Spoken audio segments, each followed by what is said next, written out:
Okay, we've got a trap bar deadlift to set up on this one. So the trap bar deadlift is probably the most basic of all deadlifts, just because of the position that your hands are in and the distribution between your knee flexion and your hip flexion. So your knee flexion, all the muscles that take part in your flexion of your knee, extension of your knee, and the muscles that take part in the flexion and extension of your hips, they kind of work in somewhat equally, depending on who you are and how tall you are and whatever, and what what you've done before.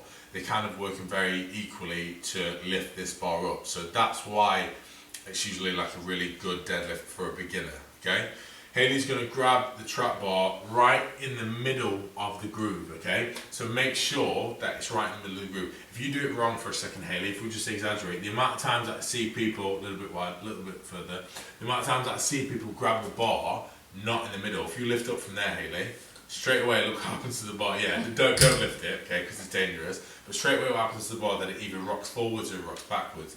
Make sure that your hands are right in the middle of the groove, okay? If you have to measure it out, right? Make sure they're in the middle of the groove. From there, Haley's again got a 15-degree turned out stance with her feet. Her knees are out nice and wide. They're not caving in as she lifts up. Her bum's down, her chest is up. The chest is going to be much higher with this one because she's able to, because of her hand position, alright? So she's going to lift up from there, nice and tall, pause at the top. Make sure the bar's not swinging back and forwards, right, like I see so often, okay? She's going to come down from there, exact same pathway she lifted up, and she's going to come up again. Perfect, cool, nothing wrong with that, alright, fairly simple, alright, leave it there, Haley.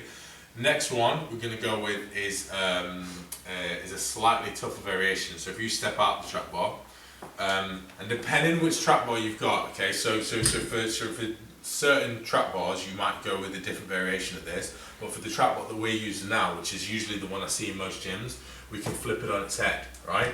That just creates a bit of a deficit, so Haley's going to have to work harder to pull. It's almost like she's pulling from a lower position, or as if she's stood up higher. So give it another go, the exact same thing. Okay, 15 degrees out of the feet, heels turn in, yeah, there you go, perfect. Hip distance apart, right in the middle of the bar. You see her already, her hips are flexed a little bit more, she's unable to get the chest quite as high, and she's in a deeper squat at the bottom. So she's coming up from there, nice and tall, coming all the way back down, tapping the floor, coming up again. Okay, and she'll feel much more of a burn in the quads, she'll feel much more of a burn in the lower back and the glutes, and it's just a deeper deadlift, really. Stand up from there.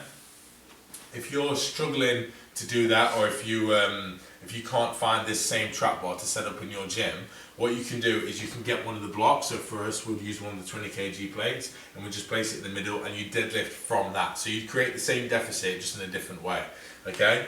The third variation we're going to go with is going to be pulling it from the blocks, okay? So in the exact same way a rack pull would work, we're just going to pull it from the actual blocks, alright? So if we transfer this to the blocks, yeah, Haley's going to set herself up in the exact same way, and all we've created now is the trap bar is just coming up from a little bit higher, alright? So it's not going to be as tough, and she's able to lift a little bit more weight. So if you give this one a go, set up in the exact same way, nothing changes in terms of the technique. She's just going to stand up from there, pause at the top, come all the way down, yeah, let it rest at the bottom, and then come up again. Perfect. So you see how that if you come up to the bottom, Haley, come down to the bottom, pause at the bottom. So you see how her hips aren't even half as flexed as she was before, or in a regular deadlift, and neither are her knees, okay? It's a much easier way to deadlift just because you're not pulling from as low. Cool, leave it there.